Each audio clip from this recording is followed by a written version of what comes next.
You think the worst nightmare in love is being cheated on. I used to think so. Then, on a Tuesday night, my fiancé sat in my dining room, wearing a new ring, and smiled. "I'm engaged to your sister. We've been seeing each other for months. Your parents are thrilled." All while living in my house, driving my car, and spending my money. My name is Charlotte Phillips. I'm 32 years old, and until recently, my life was built on concrete, steel, and verifiable data. I'm an infrastructure project manager at Northbridge Dynamics. That's a corporate way of saying I'm the person who stands between a metropolitan area and catastrophic failure. For the last 8 months, my entire existence had been consumed by the Route 12 overpass reinforcement. It was a brutal, relentless project, demanding 60, sometimes 70 hours a week. My diet was lukewarm coffee and protein bars eaten in my car. My personal life was a series of rain-check texts. But we finished, on time and under budget. That Tuesday was my first normal day off the clock in almost a year. I was exhausted, but it was a good kind of exhaustion, the kind that pads your 401k and builds a reputation. The reward for all that grinding wasn't just a bonus. It was my house, a 2-story townhouse in Maple Harbor, a quiet, leafy suburb just outside Davenport Springs. It wasn't a palace, but it was mine. I was the only name on the deed. I was the only one paying the mortgage. Every shingle, every square foot of drywall was a testament to the fact that I could build something permanent. After a day spent wrangling contractors and staring down structural engineers, walking through that front door was like crossing a boundary into the only territory I truly controlled. It was also the territory I had willingly, stupidly, shared. I met Dylan Brooks 4 years ago at a rooftop barbecue. I was only there because a colleague dragged me along, promising I wouldn't have to talk about load-bearing capacities. Dylan was a freelance cameraman, all effortless charm, a perfectly worn denim jacket, and a smile that could disarm a SWAT team. He talked about passion projects and finding the narrative in everyday life. He was everything I wasn't. I was spreadsheets, risk assessments, and contingency plans. He was go with the flow, artistic, and perpetually on the verge of a breakthrough.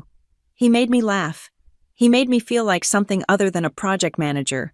He was my one, rare exception to a life built on logic. About a year in, he lost his lease. His roommate, another creative, had decided to find himself in Thailand, leaving Dylan with a rent he couldn't cover. "It's just for a few weeks, Char," he'd said, his duffel bag already on my guest room floor. "Just until I land this big docuseries gig." A few weeks turned into 3 years. The docuseries gig never materialized. Neither did the high-end wedding videography business. Instead, there was the podcast about crypto, which fizzled after 6 episodes. Then there was the attempt to sell an online course on cinematic storytelling, which, ironically, failed because he never finished the introductory video.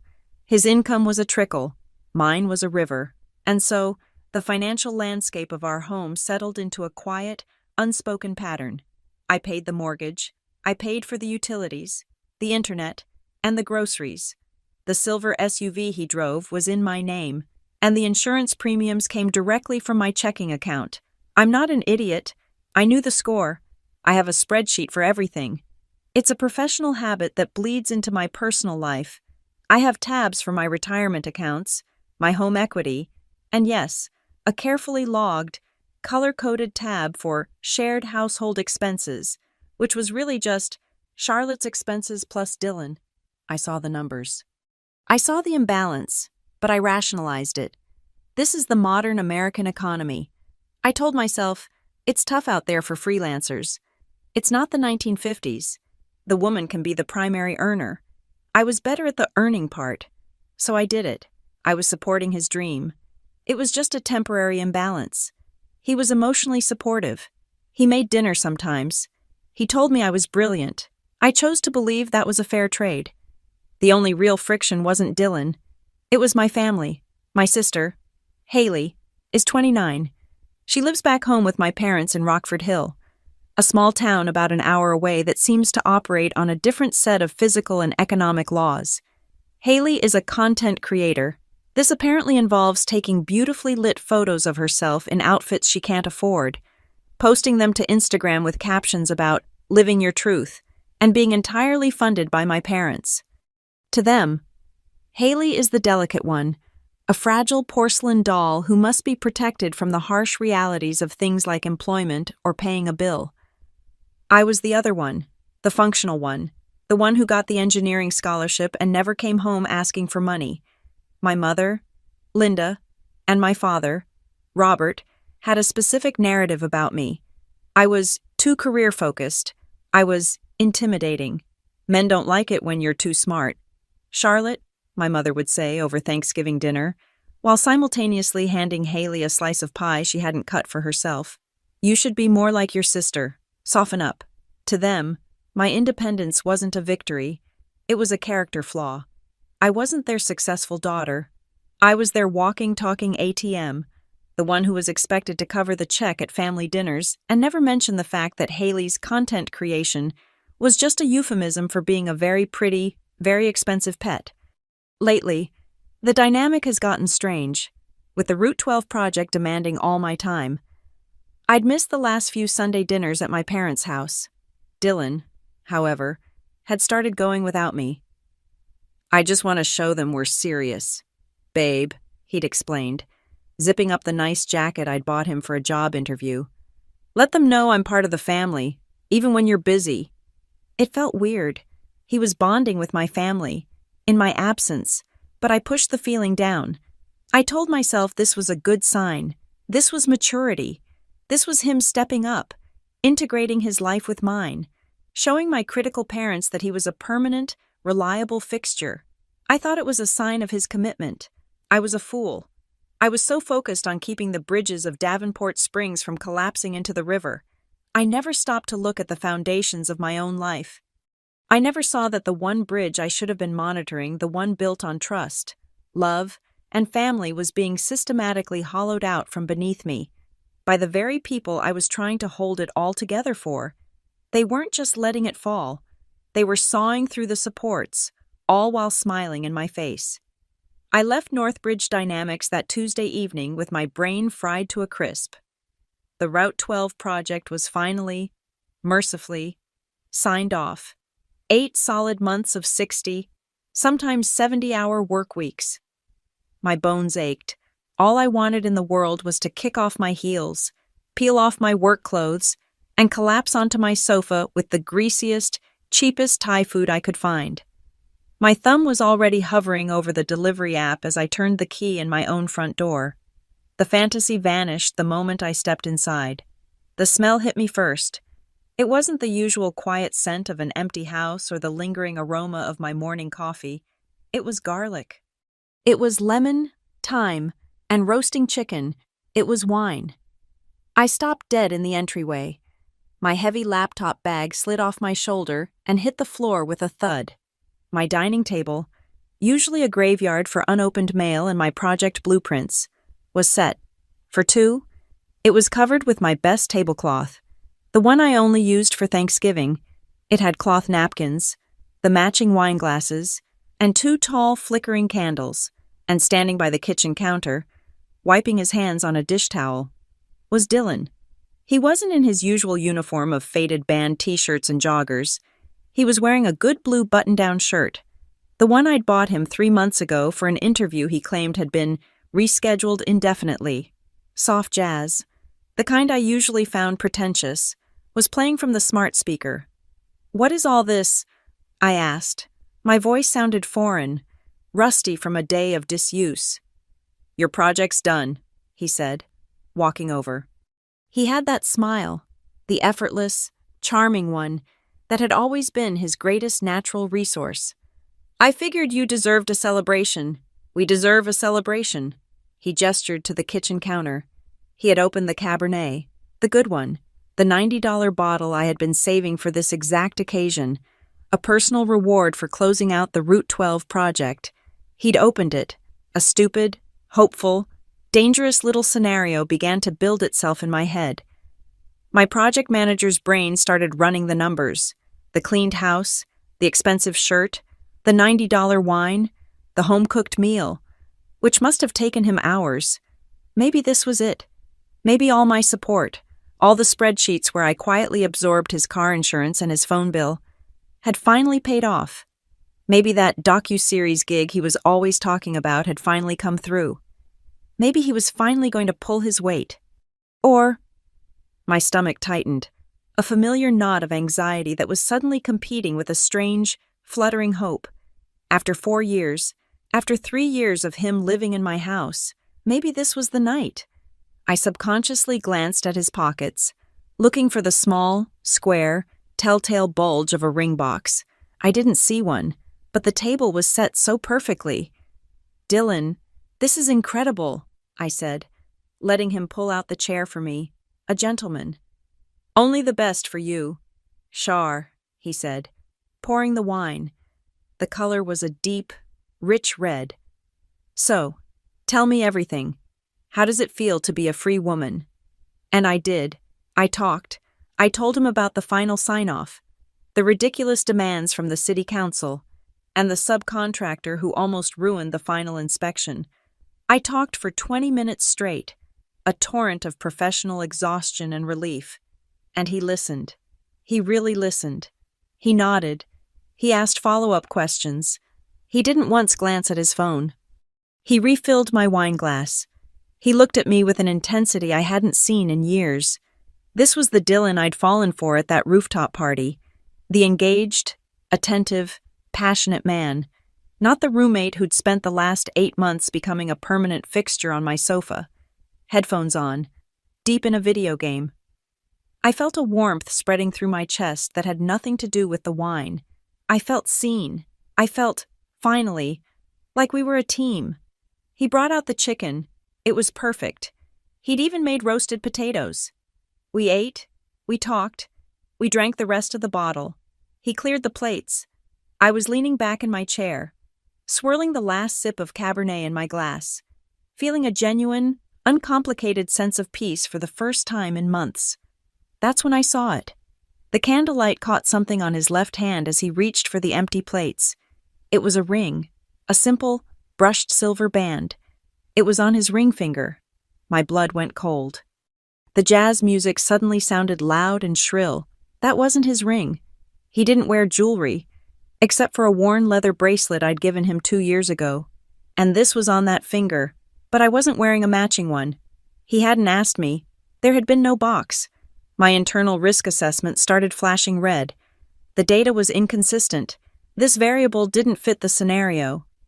"Dylan," I said. My voice was suddenly flat. All the warmth gone. "What is that on your hand?" He stopped. He looked down at his hand, as if noticing the ring for the first time. Then he looked back up at me, and he beamed, a bright, radiant, 1,000-watt smile, the kind of smile you see on game show contestants who have just won the grand prize. He leaned against the doorframe, all casual grace. "I'm engaged," he said. The air in the room became thick, unbreathable. The words didn't compute. Engaged. Was this some bizarre new metaphor? Was he engaged to a new project, a new crypto scheme? "What?" I whispered. "I'm engaged," he repeated, the smile never wavering. He seemed proud. "To Haley." Haley, my sister. The name just hung there in the air between us. It was a physical, toxic thing. It didn't make sense. Haley was in Rockford Hill. Haley was Haley.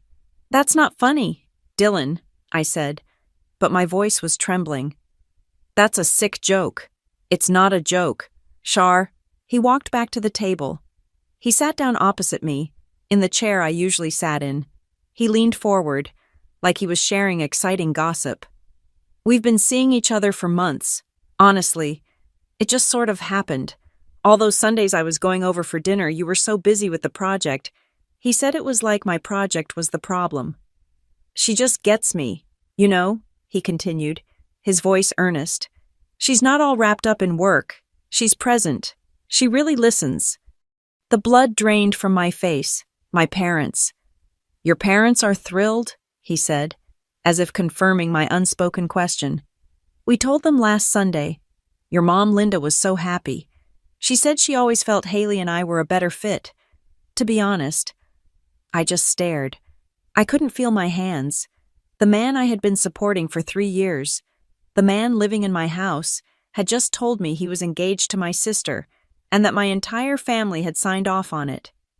I knew this would be a bit of a shock, he said, his tone shifting to practical. That's why I wanted to do this right. Make a nice dinner. I want us to handle this transition in a mature, civilized way. Transition. He was using my words, my project management word. We, your parents and I, talked through a transition plan. A plan. They had planned this. What plan? I choked out. Well, he said, steepling his fingers. Obviously, Haley and I need to save up for a deposit on our own place. And her content creator income is still growing, he said it without a trace of irony. So, I figured I could stay here for another month, maybe 2. I'll take the sofa. Of course. I'm not a monster. It'll just give us time to get on our feet. He was negotiating his severance from my life while still living in my house. And I'll need to keep using the car, he added, as an afterthought. The SUV, just for work, and to drive to Rockford Hill to see Haley, obviously, just until we get our own transportation sorted out. He took a final sip of my $90 wine. He looked at me, his expression open and reasonable, like he had just presented the most logical solution in the world. Then, he delivered the final payload. And why Haley's been pinning all this stuff. Her dream wedding is going to be pretty expensive, and we all know how well you're doing at Northbridge. Your parents and I were thinking maybe you could help contribute, as a wedding gift. Since we're all still family, after all. For a long second, I didn't say anything.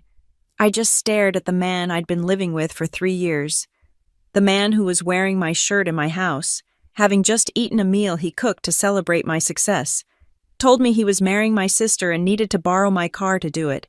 The shock was a physical thing. It was like ice water injected directly into my veins. The jazz music, the smell of the roasted chicken, the candlelight, it all turned sour in an instant. It was the set of a horror movie. Inside, my world was liquefying. The foundations of my life, my home, my family, my relationship had just been dynamited.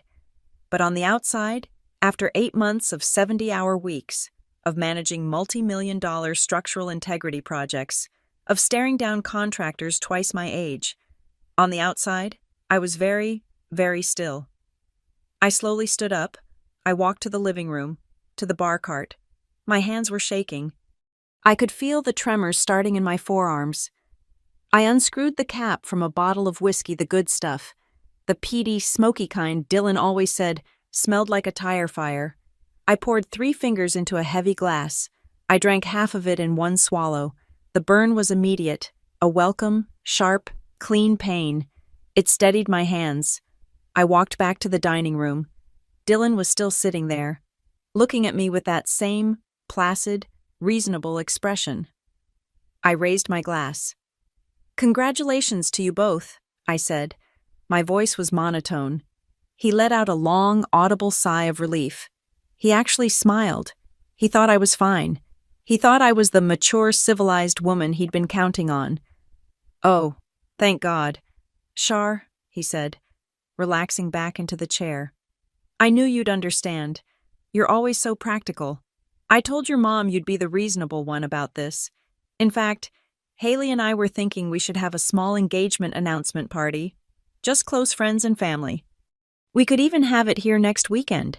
It would be a great way to show everyone that we're all one big, supportive, modern family, that there are no hard feelings. Have it here, at my house, a party celebrating his engagement to my sister. The whiskey had done its job. My hands were perfectly still. The project manager in my brain, the one who had been dormant for this entire disastrous dinner, finally took the wheel. The emotional, hopeful, stupid part of me was shoved into a closet, and the part of me that managed budgets, timelines, and crises stepped forward. I placed the whiskey glass on the table with a quiet, definitive click. "You have 2 hours," I said. Dylan blinked, his smile faltering. 2 hours? For what? To help plan the guest list. You have 2 hours to pack your belongings and get out of my house. I said, my house, not our house. I'd been paying for it. But at that moment, I owned it in a way I never had before. His face changed. The charming, reasonable mask dissolved. Underneath was something ugly, entitled, and weak.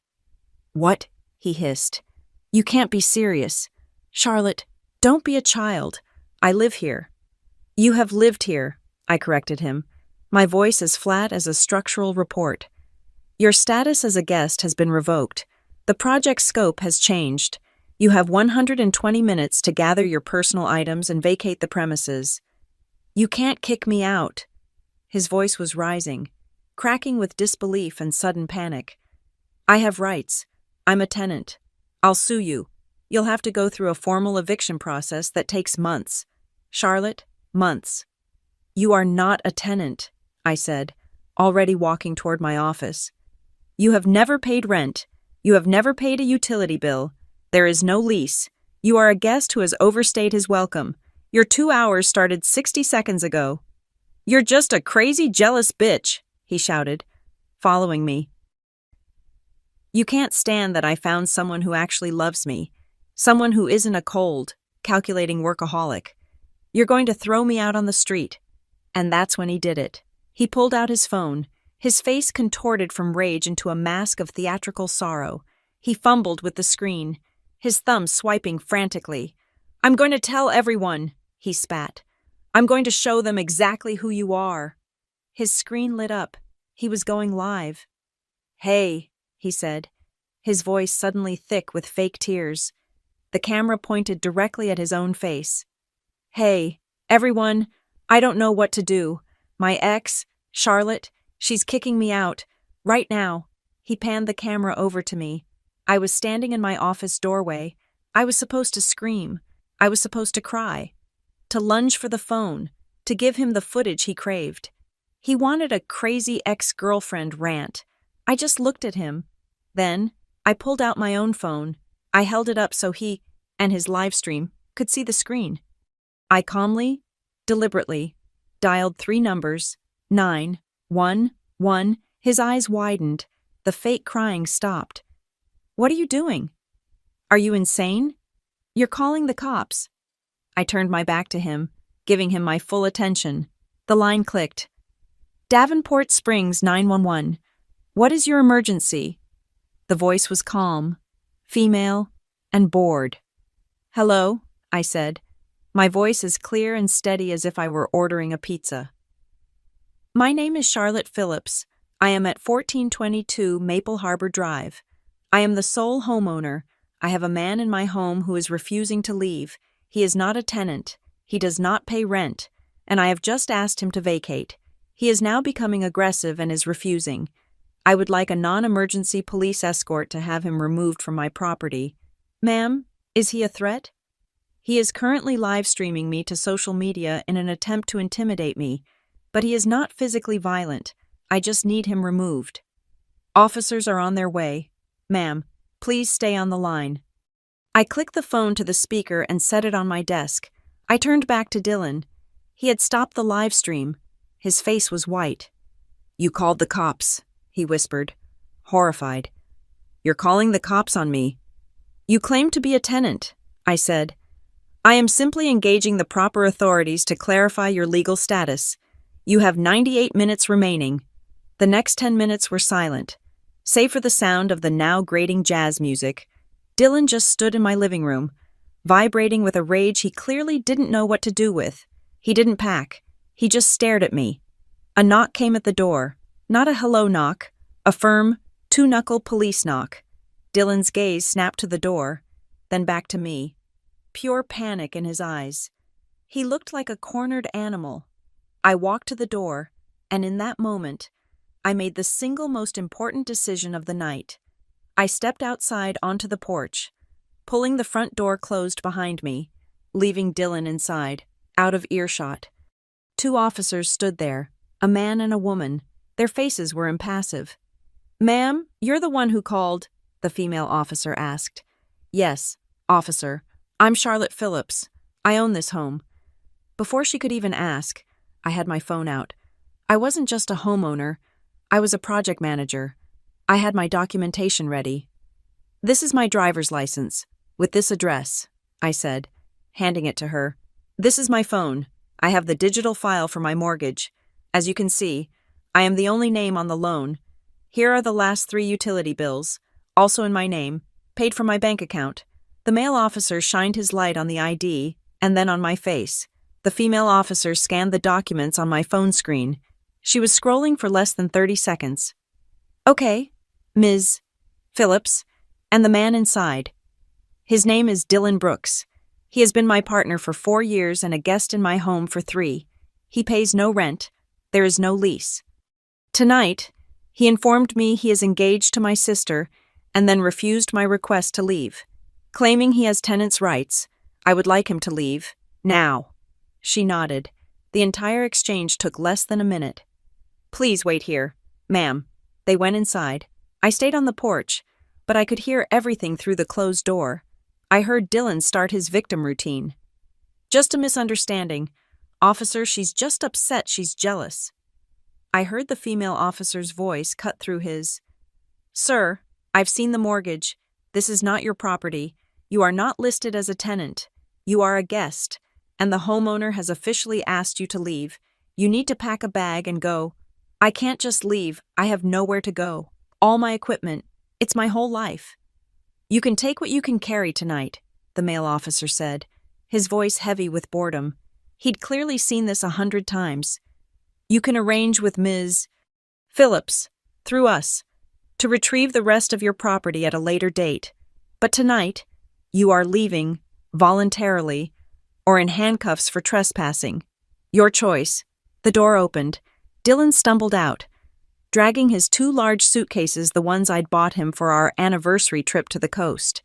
He was also holding 3 large, black, industrial-sized trash bags, which I assumed were full of his clothes, his video games, and his microphone. He was a pathetic sight. But the moment he saw me, the self-pity turned back to venom.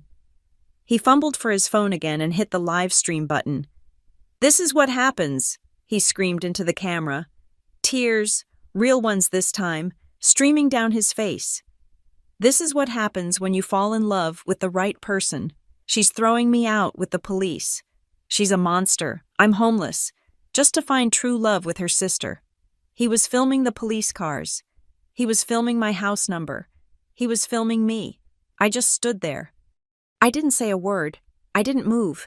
As he dragged his life down my front walkway, still narrating his own pathetic downfall for his 5 online followers, I took one step back into my entryway.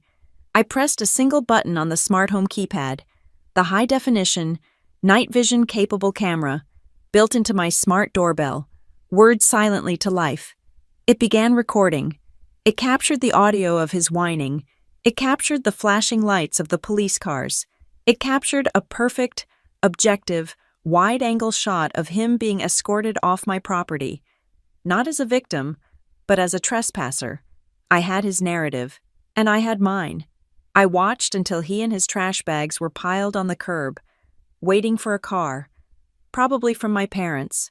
I closed my door, locked the deadbolt, and for the first time in 4 years, I felt truly, completely, and blissfully alone in my own home. I didn't sleep. I sat on my sofa, the one he'd planned to transition to, and just existed. The house was profoundly silent for the first time in 3 years. No tapping of a keyboard on a podcast he'd never finish. No background noise from a video game. It was just the hum of my refrigerator and the sound of my own breathing. The silence was vast, cold, and a profound relief. Then, around 6 a.m., I picked up my phone. It was a nuclear explosion. The screen was a solid wall of notifications, nearly 80 text messages, over 30 missed calls. My Instagram and Facebook feeds were on fire, a constant stream of new tags and comments. His live stream had found its audience. The video he'd shot from my curb, the one of him weeping with his trash bags, was making the rounds among our entire extended family and friend group. He was the heartbroken victim. I was the ice queen. The comments were a special kind of hell. My Aunt Karen. I always said Charlotte was all business. No heart. Poor Dylan. An old college friend. This is what happens when you're a workaholic. You push good men away. So sad. Even my own cousin. Mark, wow. Kicking him out with the cops. That's a new low. Even for you. They were rewriting my reality in real time. I wasn't a woman who had been betrayed. I was a cruel landlord evicting a lovesick poet. The narrative was set, and I was the villain. My phone, which I'd been staring at in horror, suddenly buzzed in my hand. The caller ID flashed Linda Phillips, my mother. A stupid, tiny part of me, the 9-year-old girl part, thought, she's calling to check on me. She's calling to say she's horrified by what Haley did. I was so wrong. I answered. Mom? Charlotte. What in God's name did you do? No, hello. No. Are you okay? Just a feral, accusatory shriek, the sound of a mother bear, not protecting me, but protecting her other cub. What? I stammered. Don't you what me? My phone has been ringing all morning. Dylan is a wreck. Haley is hysterical. You called the police on Dylan. You threw that poor boy out onto the street in the middle of the night. Mom, he's engaged. To Haley. They've been lying to me for months. He said it in my house. He told me you were happy about it. There was a pause, not a shocked pause, a calculating one. Well, frankly, Charlotte, I'm not surprised, my mother said, her voice dropping from a shriek to a cold, dismissive tone. And to be perfectly honest, Robert and I have been saying for years that Dylan was a much better match for Haley. He's a sensitive, creative man. Haley understands that. She's soft. She's feminine. You were always too busy with your spreadsheets and your concrete. It was a direct hit. My own mother. Confirming she'd been watching my relationship, waiting for it to fail, and ushering my sister in to pick at the corpse. He's been living with me for 3 years. Mom, I've been supporting him. He planned this with you, all of you. Don't be so selfish, Charlotte, she snapped. Men aren't property. You can't just keep one. He fell in love. These things happen. And now, because of your little tantrum, you've humiliated this family. Dylan is at our house, trying to sleep on the pullout, and Haley is beside herself. I was speechless. My throat was closing up. Now, here's what's going to happen, she continued, her voice taking on the tone she used when organizing the church bake sale. You are going to call Dylan and apologize for overreacting. He's willing to forgive you. He can move back into your guest room. He'll stay off the sofa. Fine for a few weeks, just until he and Haley can get the basement apartment here set up. Move back in. Don't be difficult. Charlotte, it's the least you can do. You've caused enough drama. And speaking of the basement, Robert and I are clearing it out for them. But they have nothing to start with. Absolutely nothing. It's a fresh start for them. She paused. I could hear her take a breath, preparing for the big task. So, Robert and I decided the most mature, adult thing for you to do as a gesture of goodwill, as a graduation present to your sister, really is to let them have your living room set, the sofa and the big TV, and that lovely KitchenAid mixer. Haley loves that. She was divvying up my assets, the assets I had paid for. She wanted me to furnish the love nest of the man who had cheated on me with my sister. The ice in my veins from the night before came rushing back, harder this time. No, I said. No. What do you mean? No. I mean no. No. He is not moving back in. No. They cannot have my sofa. No. They cannot have my television. And no, I will not be apologizing. I was on my feet, pacing my living room, looking at the sofa in question, my sofa. I am the one who was betrayed, I said, my voice rising. By him, by Haley, and by you and Dad. You all knew. You all lied to me. You are not getting one more thing from me. The line went silent. The calculating tone was gone, replaced by a deep, Arctic cold. I see, my mother said. her voice a low hiss. I see how it is. After everything we've done for you, after all the sacrifices, you've always been this way. Charlotte, cold, selfish, unforgiving, fine. If you're going to choose your furniture over your own family, don't you dare come crying to us when you're all alone. Don't you ever blame us for not speaking to you again. She hung up. I stood there, the dial tone buzzing in my ear. The world was tilting. My own mother had just disowned me for a sofa. I didn't have time to process it. I was still holding the dead phone when the doorbell rang. I looked at the smart doorbell camera feed.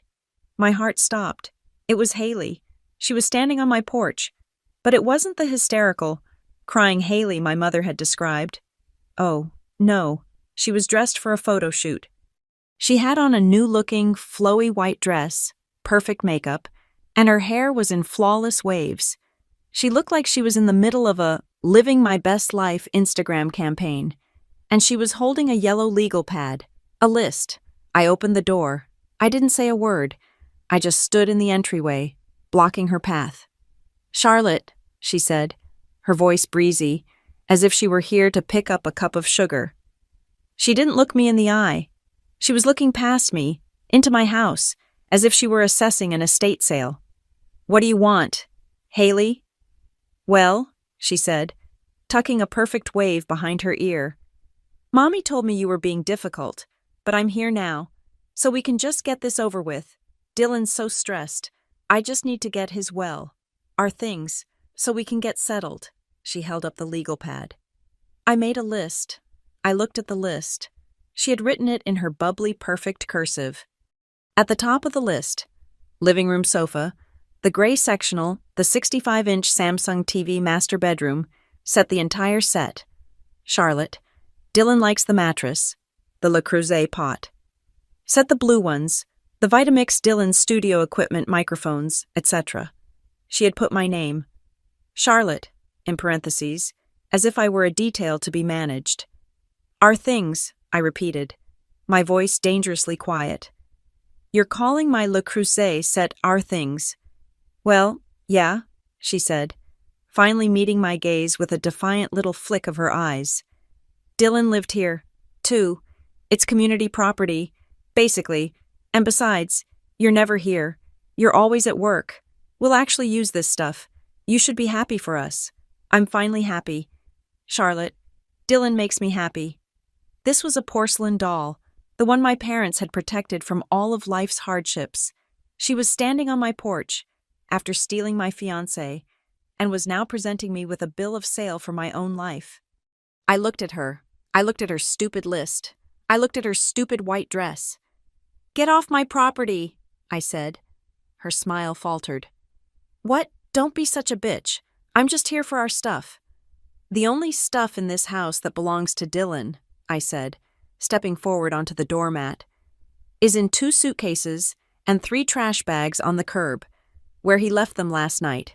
Everything else this house, that sofa, my mattress, and my goddamn pots was paid for by me, by my job. I have the receipts."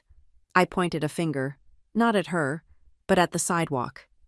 "You have 30 seconds to get off my property, Haley, or I will call 911 for a 3rd time, and I will have you arrested for trespassing, and I will enjoy every second of it."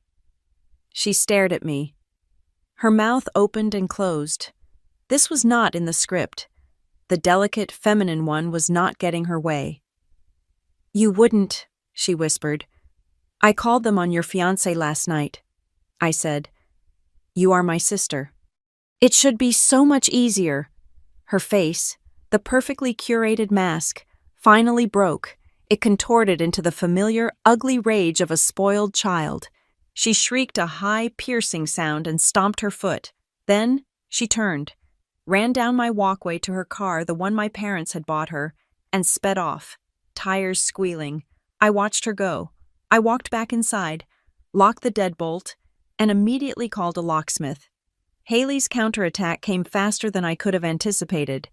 By the time the locksmith had finished rekeying my entire house, a satisfying $300 expense I paid with a smile, my phone was blowing up again.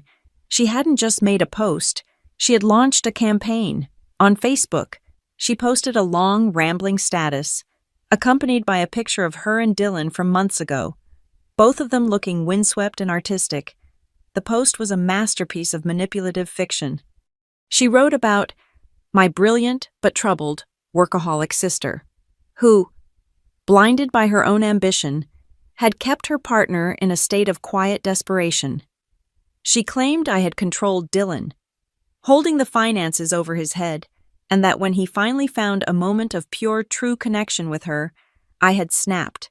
She painted a picture of me as a domestic tyrant, and Dylan as her rescued prince. The post ended with a dramatic, tear-stained flourish.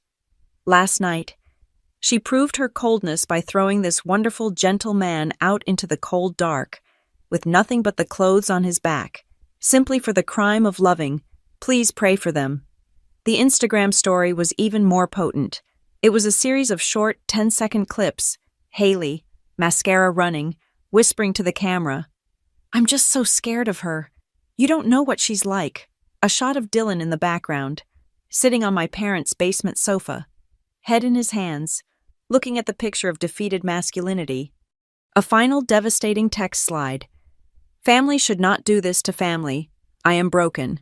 And just like that, the jury of our peers was convened, and a verdict was reached. My family, my friends, and people I hadn't spoken to since high school were all piling on. "Told you she was a pressure cooker." Poor Dylan. He's too sensitive for someone like Charlotte. "This is what depression and work addiction looks like. She's really sick." "Haley, sweetie, you and Dill are better off. Sending love." I sat at my laptop, my new keys heavy on the desk. My hands were shaking. This was a new kind of warfare, one I was completely unprepared for. They were attacking my reputation. They were making me the abuser. I felt a wave of humiliation so profound it was sickening. A project manager who lived by data and verifiable facts, was being undone by a narrative. A narrative. If they wanted to play in the public square, I thought, then we'll play. But I wasn't going to bring feelings. I wasn't going to bring tears or mascara. I was going to bring the receipts. I opened my laptop and went to work. This wasn't a family dispute anymore. It was a project. The objective risk mitigation and narrative correction. I opened my banking app. I opened my Venmo account. I opened my Zelle history. I opened the shared folder on my drive where I kept all my household spreadsheets. I spent the next hour taking screenshots. I was methodical. I was precise. I was a surgeon. I found the Venmo transaction from Dylan, dated 8 months prior, for $50. The memo line read, "Coffee money. You're the best." It was one of only 3 transactions from him in the last 12 months. I screenshotted the recurring monthly charge from my checking account for his car insurance premium, a line item under my name for the Ford Escape. I screenshotted the utility bills, gas, electric, water, the $1,000 a year high-speed internet he needed for his work. All in my name, all paid from my account. I screenshotted the Netflix bill, the Hulu bill, the Spotify family plan bill. I screenshotted the Zelle transfer from me to him, labeled camera lens, for $800, which he'd promised to pay back when his big gig came through. That was 2 years ago. I pulled every piece of data that showed, inarguable, color-coded fact, that I had not been his partner. I had been his sole benefactor. I had not been his girlfriend. I had been his one-woman nonprofit organization. Then, I went to my text messages. I scrolled back, not far, just 4 days, to the previous Friday, when I was in the absolute pit of my Route 12 project hell. "Dylan, just checking in. I know you're crushed with work. You're my hero. Seriously, what you do is amazing. Dylan made you dinner. It's in the fridge. Don't forget to eat. Dylan. So proud of you. Can't wait for this to be done so I can have you back. You're my rock. My rock." 4 days before he announced his engagement to my sister, I screenshotted the entire exchange. I logged into my Facebook account. I ignored the 30 new notifications tagging me in Haley's post. I took a deep, shuddering breath, and I composed a new public post of my own. "It seems my family has decided to air some private matters publicly," I began. While I find this whole situation heartbreaking, a few key details and financial realities seem to have been omitted from my sister's narrative. As a project manager, I believe in data. So, let's look at the data. I attached the first screenshot, the Venmo history. Here is the total contribution from Dylan to our household expenses for the last calendar year. Approximately $120. I attached the second, a redacted summary from my household spreadsheet. Here are the household expenses for the same calendar year. Approximately $28,000, not including the mortgage, paid by me. I attached the third. Here is the car insurance, for the car he is currently driving, paid by me. I attached the fourth. Here is the $800 Zelle transfer for work equipment. He never paid back, paid by me. I kept going. I attached the utility bills, the streaming services. I was polite. I was factual. I was absolutely brutal. I ended the post with a final, devastating attachment. This is not about money, I wrote. It's about the truth. The narrative of a controlling workaholic is false. The narrative of a poor, victimized man is false. Here are text messages from Dylan, sent to me just 4 days ago, expressing his love and gratitude. 4 days before he sat me down for that celebration dinner cooked with my groceries, drinking my wine to tell me he was engaged to my sister. I did not have a tantrum. I did not snap. I called the police to have a trespasser removed from my private property. I wish Haley and Dylan nothing but the best, and I hope they will enjoy their new life together, a life they will be funding themselves from this day forward. I hit post, and I turned off my phone. I sat in the silence of my rekeyed house for a full hour. Then, I turned my phone back on. The shift was seismic. The digital tide had not just turned, it had reversed with the force of a tsunami. My post had hundreds of reactions. The comments from our extended family had vanished from Haley's page. My Aunt Karen, who had called me heartless, had deleted her comment. Then came the new comments. Under my post. Oh my God, Charlotte. I had no idea. The receipts. Wow. Haley and Linda's pages have suddenly gone private. Interesting. Then, the DMs started. Apologies. People who had known me my whole life, suddenly seeing the dynamic that had always been there, now laid bare with pie charts and bank statements. I am so sorry. Charlotte, I should have known better. I felt a grim, toxic sense of victory. I hated that I'd had to do it. I hated that my entire private life was now a public spectacle. But the narrative was mine again. The facts had won. I was in the middle of reading an apology from my cousin when a new notification popped up on my screen. It wasn't a social media alert. It was a push notification from my bank. Chevron, a charge of $55.10 has been approved. I stared at it. I hadn't left my house. I hadn't used my card. I clicked the notification. The charge was from a gas station in Rockford Hill, my parents' town. My blood ran cold. The car, the silver Ford Escape, in the chaos of the police escort, he had left in an Uber, but the keys to my car, the ones that had been on his keyring, had gone with him in his pocket. He still had my car. And now, more than 24 hours after I had officially, in front of police witnesses, told him to leave, he was driving it around and using my credit card, which was linked to the car's gas app. He was driving a car that was in my name, with insurance I was paying for. Filled with gas he was charging to my account, all to go see the sister he had cheated on me with. This was not a misunderstanding. This was not a family issue. This was theft. I picked up the phone. I did not hesitate. Davenport Springs 911. What is your emergency? Hello? I said, my voice clearer this time, harder. My name is Charlotte Phillips. I need to report a stolen vehicle. I gave them the license plate. I gave them the VIN. I gave them the make, model, and color. I gave them the name of the man who had taken it, Dylan Brooks. I explained that he was a former guest, had been removed by police for trespassing the night before, and had taken the keys without my permission. I told them the vehicle had just been used at a gas station in Rockford Hill, and I had the receipt to prove it. I had filed a formal police report. The car was officially, legally, hot.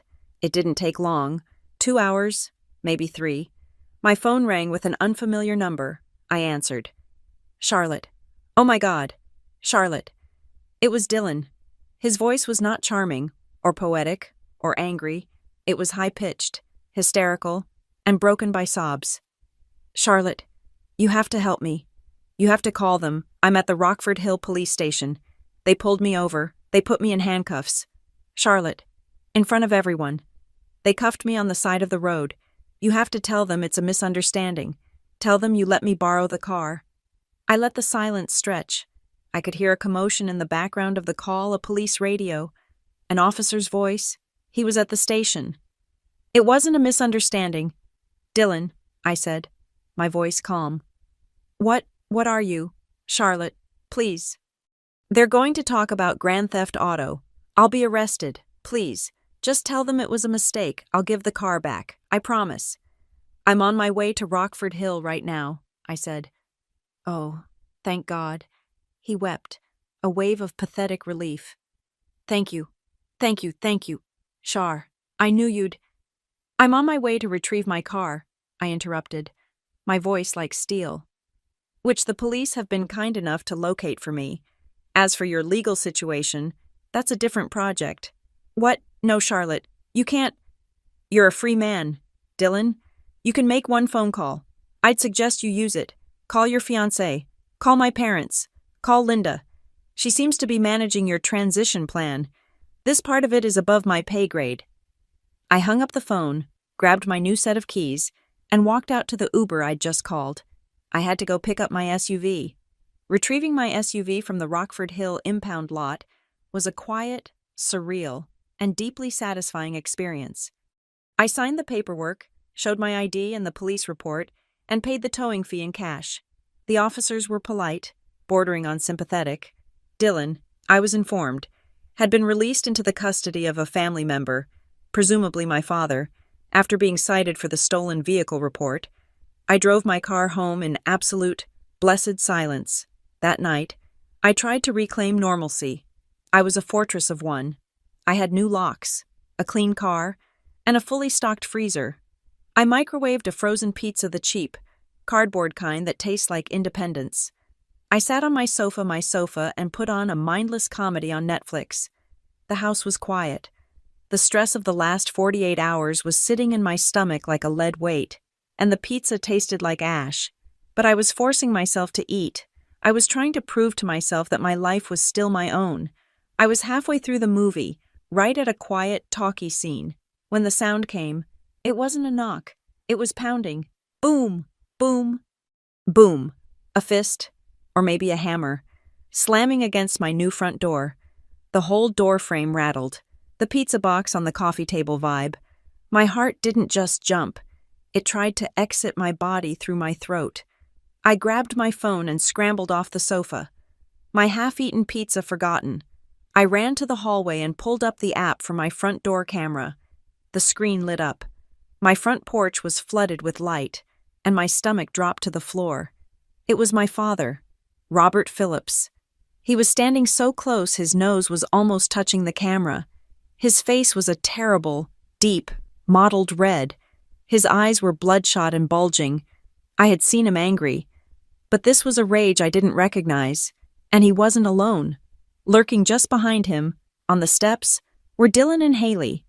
Dylan wasn't in handcuffs anymore. He was holding his phone up, light on, recording the entire thing. Of course he was. Haley was next to him, clutching his arm, her face a mask of dramatic, tear-stained sorrow. But her eyes weren't crying. Her eyes were sharp, darting back and forth between my father and the camera lens Dylan was holding. She was performing. Then my father started screaming. He wasn't talking. He was roaring, a sound so loud it was being picked up by the camera's microphone over his own pounding. Charlotte, open this door now. Boom, boom, boom. You open this door, you ungrateful girl. Do you hear me? You're a disgrace. I was frozen, my back against the hallway wall, watching this on a 4-inch screen. You had him arrested, my father bellowed, jabbing a finger toward Dylan. You made a fool of me. The whole town is laughing my own daughter. Turning on her family, you are disrespectful, selfish, and heartless. He hit the door again, so hard I thought the wood would split. This was the authority I had grown up fearing, the heavy hand, the voice that permitted no argument. But seeing it on a screen, separated by a layer of glass and technology, it looked different. It didn't look like authority. It looked pathetic. My hands were shaking, but not from fear, from adrenaline. I backed away from the wall. I did not go to the door. I walked into my kitchen, my phone still in my hand. I dialed 911. Davenport Springs 911. What is your... I cut her off. My voice a low, urgent whisper. My name is Charlotte Phillips, 1422 Maple Harbor Drive. I have people trying to break into my house. I called last night about a trespasser. He is back. He's with my sister and my father. They are pounding on my front door. Are they armed, ma'am? I don't know, I whispered. My father is threatening me. They are screaming. They were all warned not to be here. Okay, Charlotte, officers are being dispatched. Can you get to a safe room, a bathroom, a closet? I'm in my kitchen. I'm waiting. I was still watching the live feed from the front door camera. And suddenly, they were gone. The porch was empty. My father's red face, Dylan's camera, Haley's fake tears, all vanished. They're gone, I whispered to the operator. They're not at the door anymore. Did they leave, ma'am? I don't know. And then, a new notification lit up my phone. Motion detected at back patio. A cold, terrible dread washed over me. I tapped the notification. The app switched to my new back patio camera, the one I'd had installed that afternoon.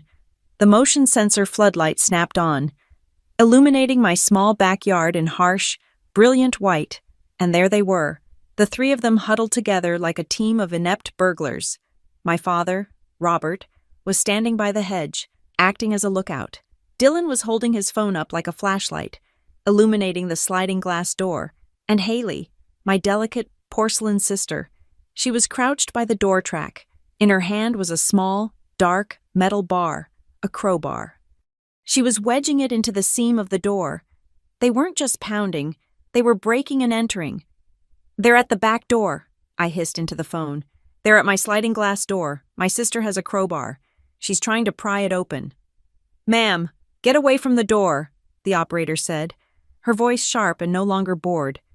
Get into a room and lock the door. Do not engage them. The officers are 2 minutes out. Stay on the line with me. I backed into my pantry, pulling the door almost shut. I was standing in the dark, surrounded by pasta boxes and canned soup. My heart was a drum against my ribs. I heard it, a sound that wasn't on the phone, a sound from my own living room.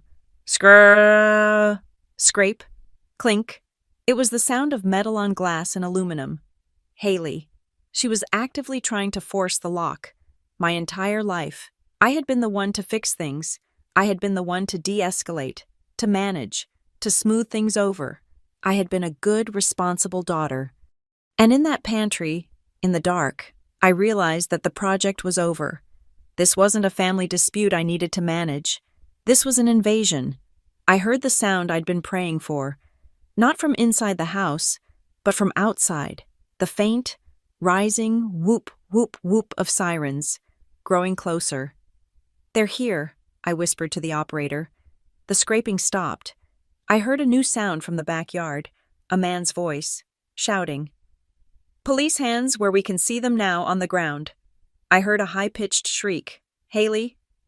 I'm opening the front door for the officers, I told the operator, and hung up. I ran to my new front door, my hands steady now. I flipped the deadbolt and opened it. A single officer was on my porch, gun drawn, but pointed at the ground. I'm Charlotte Phillips, I said. They're in the back. Stay inside, ma'am, he said, and brushed past me.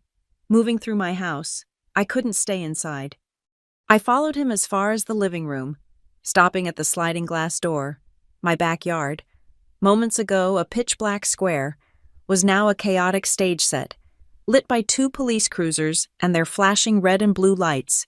2 officers had my father, Robert, his hands flat against the side of my house. Another officer was cuffing Dylan, who had dropped his phone on the grass, where it was still lit up, filming the sky, and Haley. She was on her knees on the patio, in her fashionable dress, sobbing, real sobs. This time, the little black crowbar was on the ground a few feet away from her. My father was sputtering, his voice no longer a roar, but the whine of a bully who'd been punched back. "This is a misunderstanding. We were just checking on our daughter. She's not well." "She's been stealing my fiance's medication," Haley shrieked from the ground. A new lie forming instantly. "We were worried. We thought she was going to hurt herself. Dylan's heart medication is in there." We had to get it. Dylan's heart medication. It was a lie so absurd, so pathetic. It was almost brilliant. The healthy 30-something-year-old freelance cameraman, now a heart patient.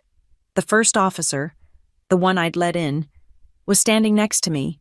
He'd seen the crowbar. He'd heard the lie. He looked at the chaos in the yard, then at me. I was just standing there, in my sock feet, holding my phone. He gestured for me to step out onto the front porch, away from the scene. He followed me. He was a tall man, and he looked tired. "Ms. Phillips," he said, his voice low. "This is a serious situation. We have clear signs of attempted forced entry. We have the tool they used. We have your previous reports. This is not a checking on you visit." I just nodded, my throat too tight to speak. He took a breath. "I need to ask you, right now, do you want to press charges for attempted breaking and entering, trespassing, and conspiracy to commit a crime? Because if you do, all three of them are going to jail, tonight." He was asking me to make a choice, not a project manager's choice, not a daughter's choice, a survivor's choice. I looked past him, at my front lawn. I could see my father, Robert, being walked, uncuffed but detained, toward a police car. He wasn't red-faced anymore. He just looked old. He caught my eye. His gaze wasn't angry, it was pleading. He was my dad, and I felt nothing. The part of me that was his daughter, the part that was Haley's sister, the part that had ever loved Dylan, it had all burned away. It was an old foundation that had failed a stress test. I turned back to the officer. I looked him directly in the eye. "Yes," I said. My voice was clear and didn't waver. "I do." Watching my father, sister, and ex-fiancé get processed in my own backyard was an out-of-body experience. They were searched, put in separate cars, and driven away. The red and blue lights disappeared down my quiet suburban street. The silence they left behind was louder and more absolute than anything I had ever known. I spent the next few days in a fog of adrenaline, legal forms, and pure, unadulterated shock. I had the contact information for the district attorney's office. I had a case number. I had 3 temporary restraining orders. The first counterattack from the one family member who wasn't arrested came 2 days later. It was a voicemail from my mother, Linda. It wasn't a scream this time. It was worse. It was a long 3-minute whisper, saturated with a venom so pure it was almost impressive. She didn't cry. She hissed. "You've done it now, Charlotte," the voice on the recording whispered, full of a quiet, seething hatred. "You finally killed this family. You put your own father in a jail cell. You humiliated him. You pushed your sister, your delicate sister, into the hands of the police. They had to take her phone. You are not a daughter. You are a thing. You are a cancer. You've murdered us. I hope you're happy in that empty house, all alone. Because you will be, for the rest of your life." I listened to it once. My hand was shaking so hard, I almost dropped the phone. Then, I saved the file.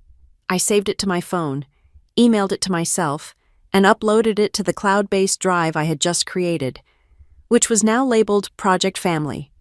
It was evidence. The main assault came 3 days after that, delivered by a certified mail carrier who looked at me with pity. It was a thick, cream-colored envelope from a law firm in Rockford Hill. Benson, Mears Calloway, attorneys at law. I opened it. It was a formal letter of intent, a demand. They were suing me.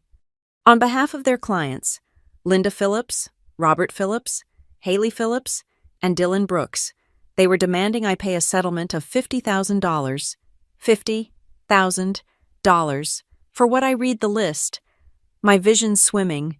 Wrongful eviction of a legal tenant, Dylan Brooks. Defamation of character, leading to public ridicule and loss of professional standing for both Dylan and Haley. Intentional infliction of emotional distress. Malicious and false police reports, leading to trauma and wrongful arrest. They claimed my Facebook post had cost Haley a significant brand sponsorship, and that Dylan was suffering from severe anxiety and post-traumatic stress from his illegal removal from the home.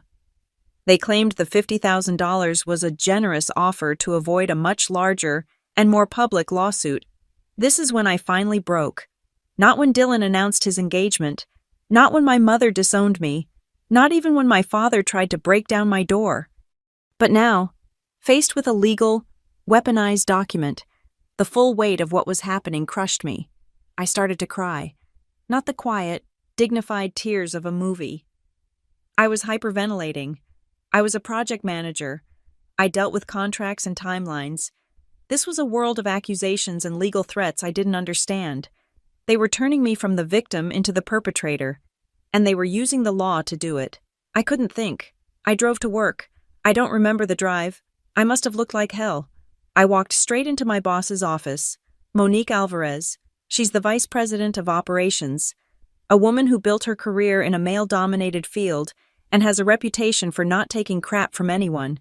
She looked up, took one look at my face, and just said, "Close the door." I sat down, and I told her everything: the 70-hour weeks, the fiancé, the sister, the couch, the stolen car, the arrest, and now, the $50,000 lawsuit. I just unspooled it all, a messy, unprofessional, human breakdown. When I finished, Monique was quiet for a full minute. She didn't look at me with pity. She looked at me with a kind of grim recognition. "First," she said, her voice firm, "you're on paid leave, indefinitely. You take whatever time you need. This is not a discussion. I will handle HR. Second, you are not to speak to any of these people again. Not a text, not a call, nothing. Third, Benson, Mears Calloway, are ambulance-chasing hacks from a dying mill town." She pulled a business card from her desk and slid it across to me. "This is Naomi Price," she said. "She's not a family lawyer. She's a disputes lawyer. She's expensive. She's mean. And she's the best I've ever seen. She handled my ex-husband. Call her. Tell her I sent you." The next day, I was sitting in a high-rise office in downtown Davenport Springs. Naomi Price's office was all glass, steel, and white orchids. Naomi herself was in her late 40s, wearing a razor-sharp black suit, and had eyes that seemed to be conducting a cost-benefit analysis of my entire existence. I didn't cry this time. I had my project binder. I sat at her glass conference table and laid it all out. "This," I said, opening the binder, "is the project file. Here is the mortgage, in my name. Here are the last 3 years of utility bills, in my name. Here is a spreadsheet summary of all household expenses, with a tab for Dylan's contributions, which, as you can see, is negligible." I kept going. "Tab 2 communications. Here are the screenshots of their public Facebook and Instagram posts, which I've cross-referenced with timestamps. Here are the text messages from Dylan. 4 days prior.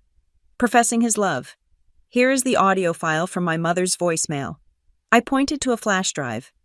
"Tab 3 video evidence.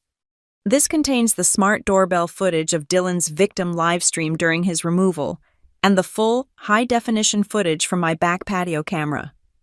Showing my sister with a crowbar. My father acting as lookout, and my ex-fiancé filming the entire attempted break-in. Tab 4 police reports. Here are the case numbers for all 3 incidents: the trespass, the stolen vehicle, and the attempted burglary." I finished. I closed the binder. Naomi Price just stared at the binder. She hadn't said a word. She finally looked up at me, and the corner of her mouth twitched. She smiled. No, she smirked. "Well, Ms. Phillips," she said, her voice dry as a bone. You are, without a doubt, the most organized victim of a complete family implosion I have ever met. This is beautiful. She opened the binder. She put on a pair of glasses. She read. For 20 minutes, she read. Her expression unreadable. She listened to my mother's voicemail on her speakerphone, her head tilted. She watched the patio footage. Finally, she took her glasses off. If this were a movie, she said, I'd tell the screenwriter to tone it down. It's too much. The crowbar heart medication. It's absurd. But, sadly, this is just Tuesday in my world. She leaned forward. Okay, let's dismantle this $50,000 piece of garbage. She picked up the letter. One wrongful eviction of a legal tenant. This is a joke. Dylan was not a tenant. He was a long-term guest, or, in legal terms, a licensee. He paid no rent, had no lease, and his license to be there was revoked the moment you said, get out. The police removal was, in fact, textbook. She went to the next point. To defamation of character. This is my favorite. To prove defamation, or libel. They must prove that what you said about them was 1. False, and 2. Made with malicious intent. Tell me, Ms. Phillips, was anything in your Facebook post untrue? No, I said. I attached the bank statements. It was all data. Exactly, Naomi said, a genuine predatory smile spreading across her face. In American law, there is a beautiful, simple concept. Truth is an absolute defense. You did not defame them. You exposed them. With receipts, they, on the other hand, she gestured to the printouts of Haley's posts, claiming you are unstable, a workaholic tyrant, and mentally ill to a public audience, with the intent to harm your reputation. That is defamation, and it's delicious. She stood up. I'm going to draft our response, not just a no, Ms. Phillips. We're going to respond with what's called a counterclaim. This is no longer a defensive action. This is now an offensive operation. She dictated the letter to her assistant. Right in front of me. It was a work of art. It was a legal broadside. The letter stated, in no uncertain terms, that their demand was frivolous, malicious, and an embarrassing abuse of the legal process. It didn't just deny their claims, it ridiculed them, citing the police reports as proof of their criminal behavior. Then came the counter-sue. The letter informed them that we would be filing suit against Dylan Brooks for 2.5 years of unpaid, market-rate rent, totaling a sum just north of $40,000. We were also suing for damages, including the locksmith fees, the car towing fee, the cost of installing the new security cameras, and of course, my legal fees. And for Haley, Linda, and Dylan, we were pursuing a civil claim for defamation, harassment, and intentional infliction of emotional distress, for which we would be seeking no less than the $50,000 they had so helpfully suggested. The final paragraph was the kill shot. Naomi's letter stated that their social media posts, their live streams, and the saved voicemail from my mother had all been entered as evidence of a coordinated bad faith campaign of harassment and would be prosecuted to the fullest extent of the law. She sent it, certified mail to them, and an email to their lawyer. We waited. It took less than 24 hours. My phone rang. It was Naomi. Good morning. Charlotte? Got an email you might enjoy. She forwarded it to me. It was from Benson, Mears Calloway. Dear Ms. Price, it read. After further consultation with our clients, they have decided to withdraw their complaint. They will not be pursuing this matter further at this time. We apologize for any inconvenience. They had just tried to bring a knife to a gunfight, and Naomi had shown up with artillery. They folded. They ran. I sat at my kitchen table, looking at the email. The lawsuit was gone. The $50,000 threat had evaporated. I hadn't just survived. I hadn't just defended. For the first time in my entire life, in the face of my family, I had attacked, and I had won. The silence after Naomi's letter was deafening. The social media storm died overnight. Haley's Instagram, once a public shrine to her authentic self, was suddenly locked. Linda's Facebook page, the same. The digital weapons they had wielded were sheathed the moment a larger, more expensive weapon was pointed back at them. The $50,000 lawsuit had vanished. The criminal charges, however, were still very much in play. For a week, I heard nothing. I went on my paid leave. I slept. I cleaned my house, really cleaned it, as if I could scrub the memory of Dylan from the air. And then, one Tuesday afternoon, my phone rang with an unknown number from a Rockford Hill area code. I assumed it was a creditor of theirs, or another lawyer. I almost let it go to voicemail. "Hello?" I answered, my voice guarded. "Is this Charlotte?" The voice was female, hesitant, and one I hadn't heard in at least 5 years. It was my Aunt Julia. Julia was my father's younger sister. She was the family black sheep, a designation my mother, Linda, had gleefully assigned her because Julia was twice divorced, a registered Democrat, and had once told my mother at Thanksgiving that her green bean casserole tasted like a sad memory. Linda had despised her ever since. "Aunt Julia," I said, shocked. "Oh, thank God," she breathed. "Honey, I saw it. I saw all of it. Your post, the screenshots, what Linda and Haley were posting before they locked their accounts. I just had to call. I'm so sorry. Charlotte, I am so sorry." I didn't know what to say. "It's a lot." "No, honey. You don't have to apologize. I am apologizing. I'm apologizing to all of us. For my brother, for all of it. I'm sorry we weren't a better family for you." She paused, and her voice was thick. "I just wanted you to hear it from someone in this God-forsaken family. You are not the bad one. You were just the only one who was paying her own bills." We met for coffee the next day, halfway between Davenport Springs and Rockford Hill, at a sterile Starbucks off the highway. She looked older than I remembered, but her eyes were the same sharp and quick, missing nothing. "You have to understand the dynamic. Charlotte," she said, stirring her latte, "your mother has been operating a one-woman damage control PR firm for Haley since she was 16. You were the success, so you were left alone. Haley was the project. You just broke the system when you finally said no." She leaned in, her voice dropping to a conspiratorial whisper. "The online stuff, the car, that's just the tip of the iceberg. Do you know? About 3 years ago, Haley maxed out 2 credit cards, and I'm not talking $1,000, I'm talking tens of thousands. Clothes, a trip to Vegas she won on Instagram, God knows what else.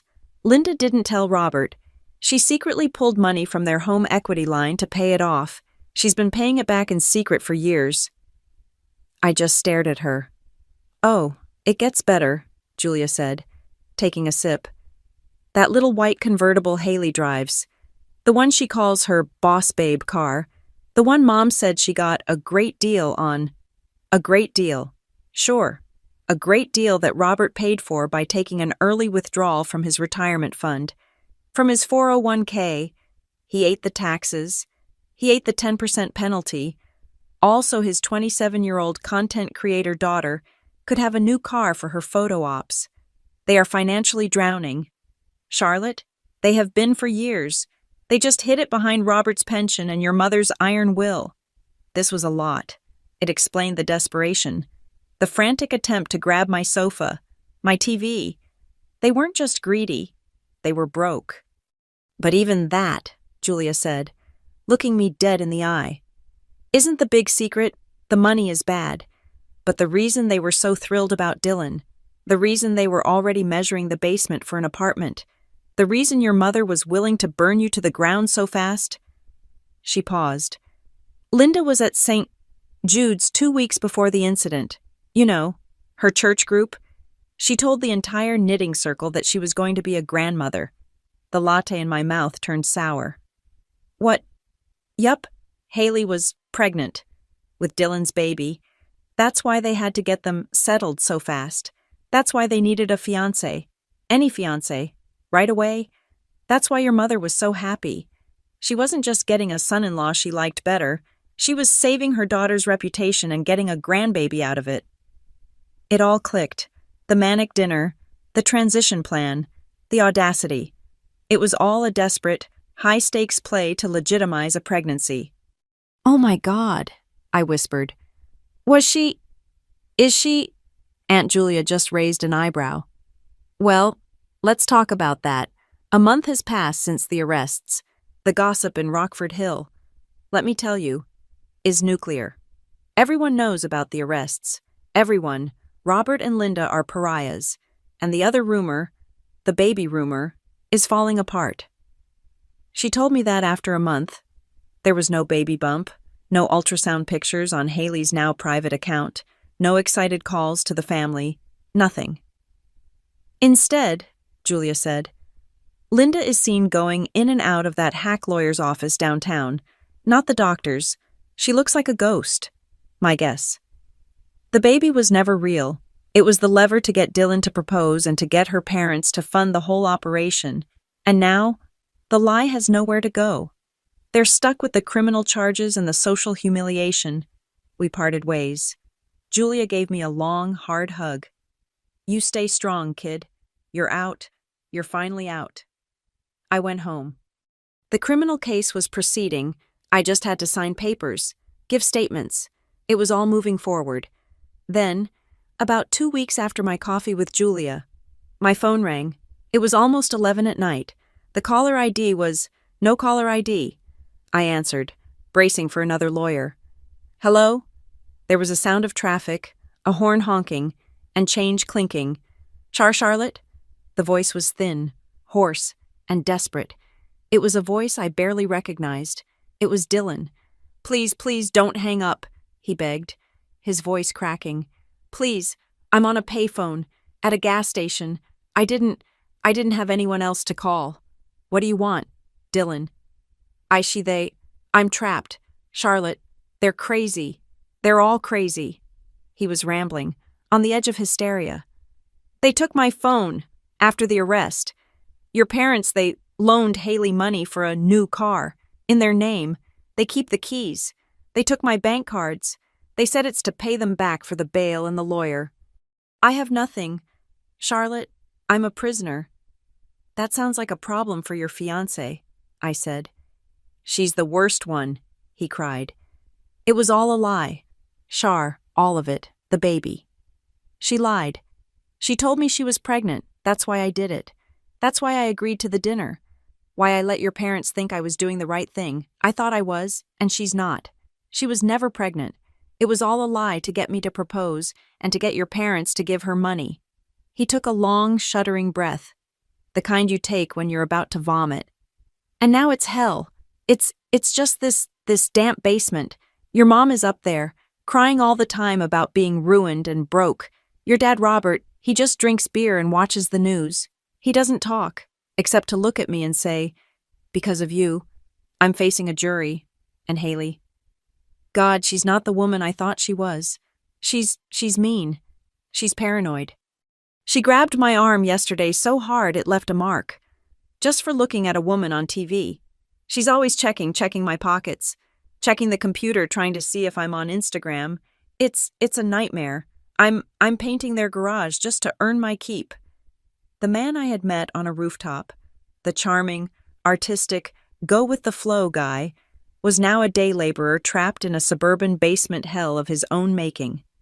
"Dylan," I said, my voice flat, "this is a fascinating project update, but I'm not the manager of it anymore. Why are you calling me?" "Because you're reasonable," he pleaded, his voice rising in desperation. "You can stop this, the charges, the criminal charges for the break-in. It was a misunderstanding. Just call the DA. Tell them it was a family thing. Tell them to drop it. If you do that, your dad will be fine. And maybe they'll let me go.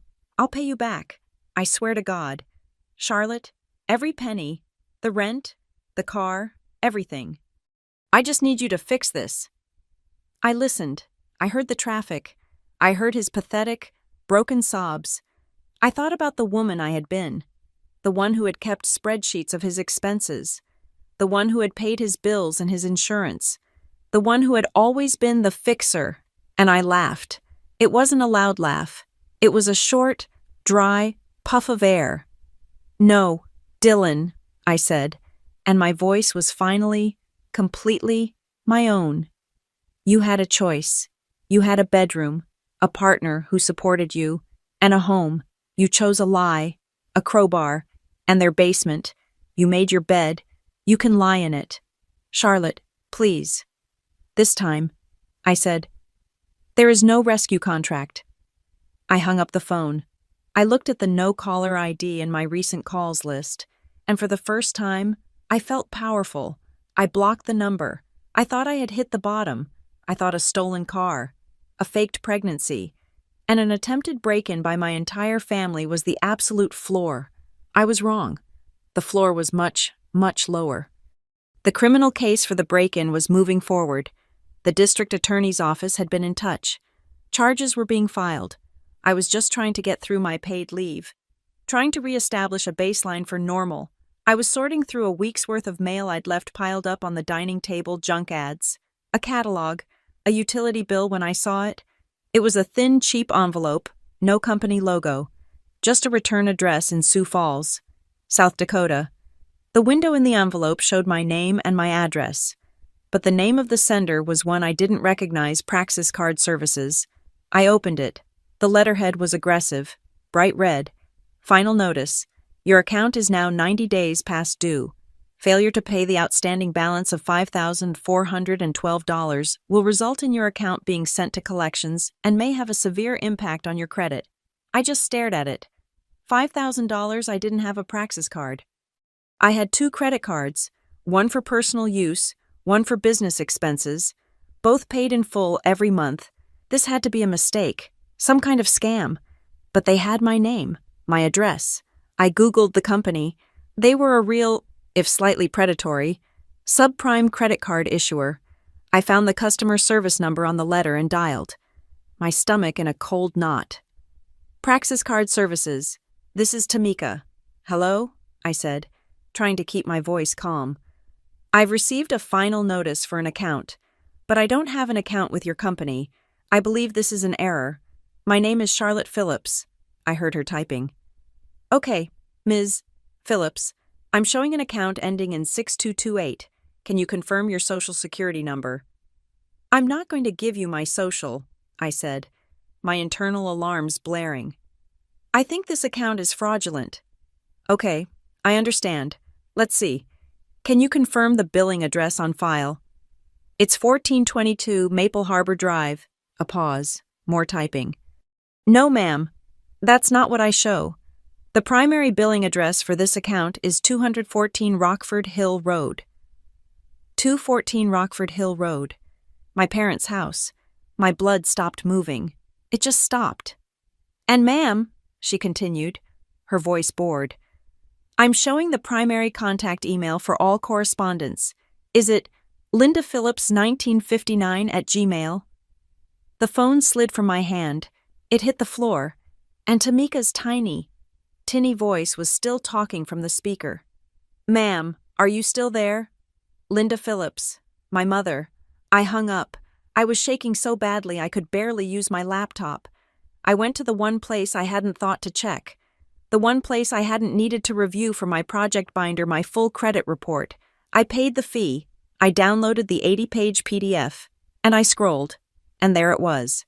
Praxis Card Services. Account opened 2 years ago. The balance was $5,412.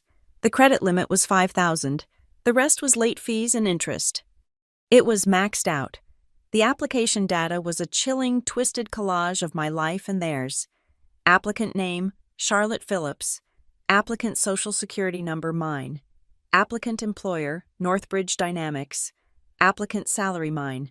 Applicant phone number, my parents' landline. Applicant billing address, my parents' house. Applicant contact email, my mother's. My heart was pounding so hard I felt it in my teeth.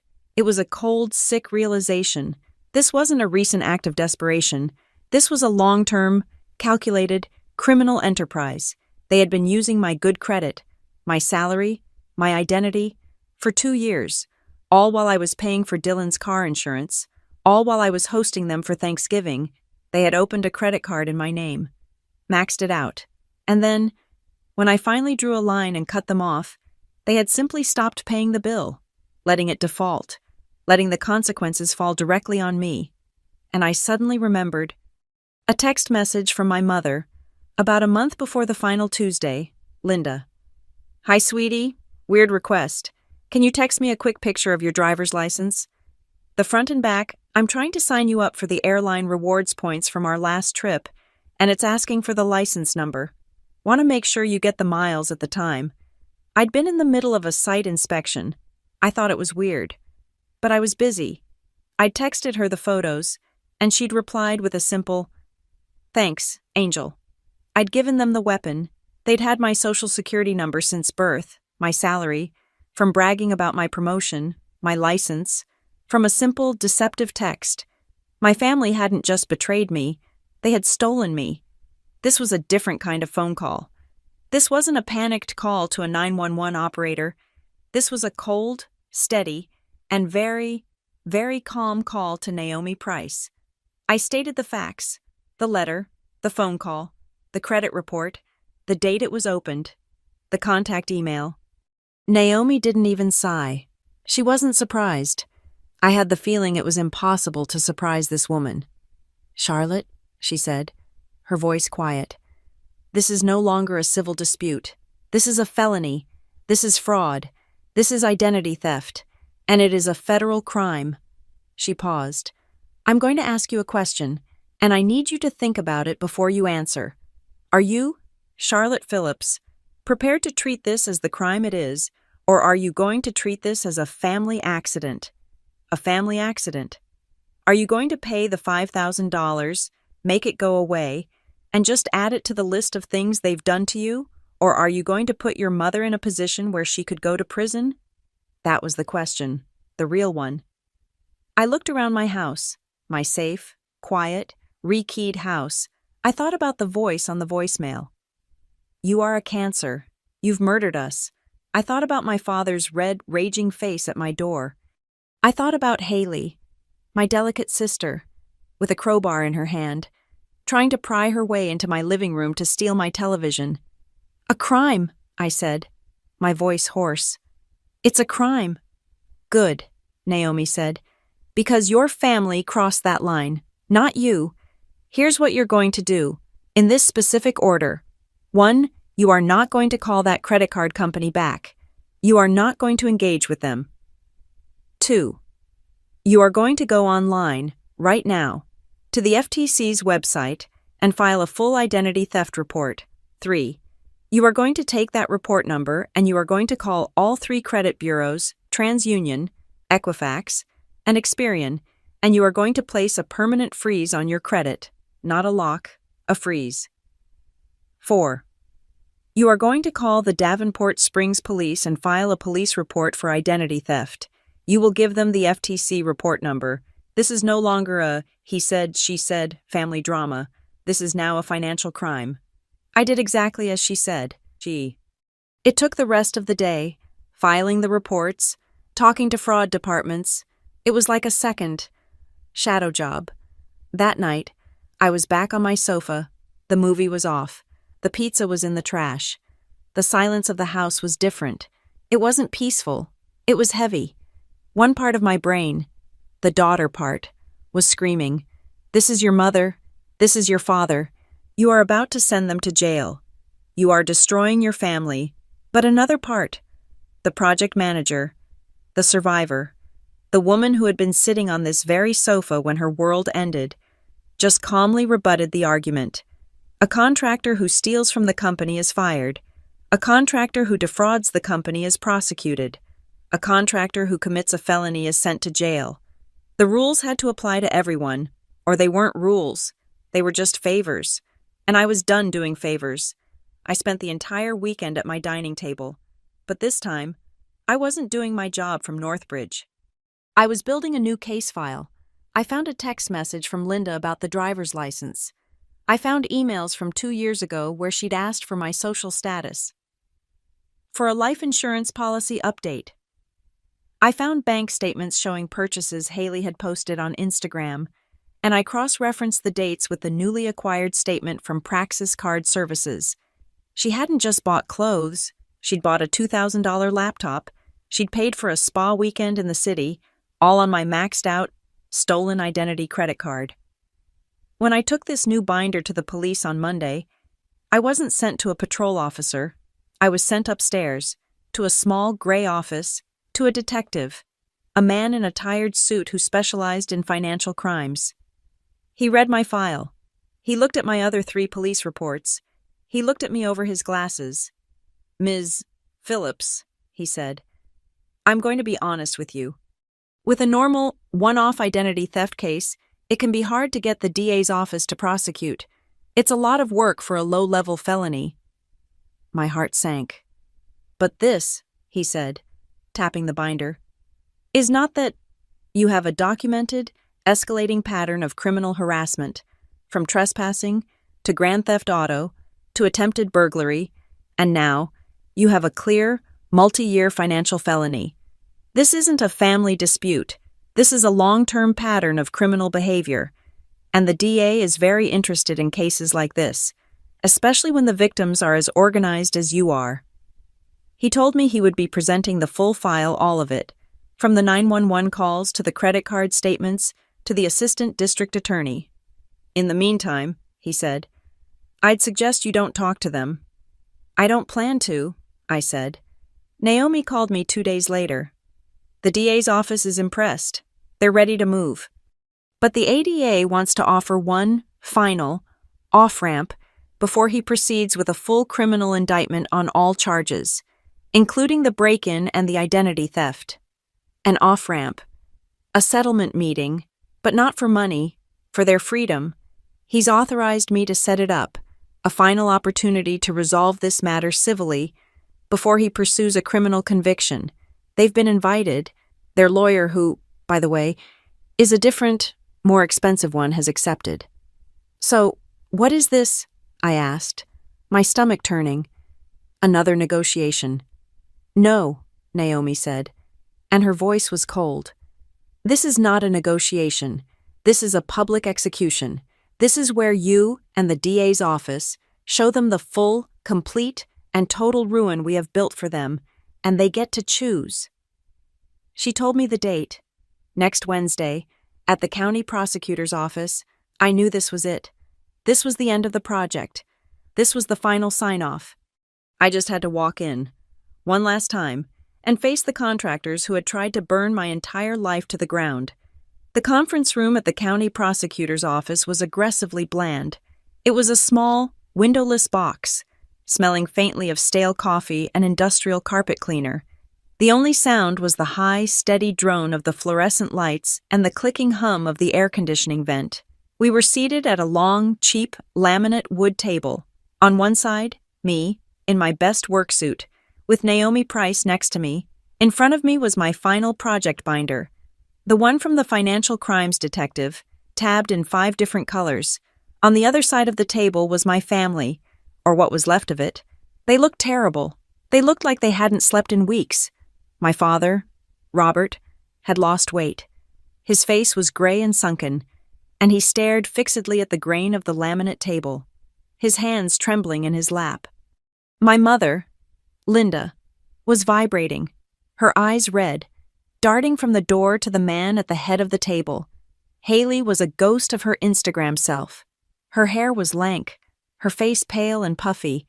She was wearing an old, stained sweatshirt and glaring at me with a raw, childish hatred.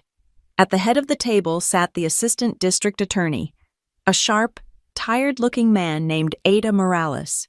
Morales opened a file. He didn't make small talk.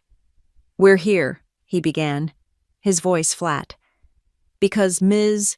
Charlotte Phillips is the victim of several, and I mean several, alleged crimes. We have the reports from the trespassing incident.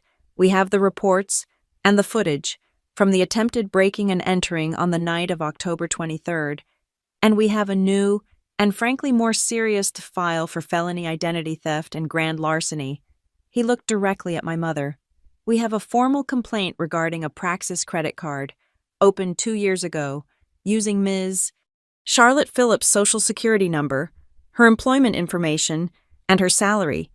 But with the billing address and contact email of Linda and Robert Phillips, we have the IP logs showing the online application for this card was submitted from the Wi-Fi at 214 Rockford Hill Road.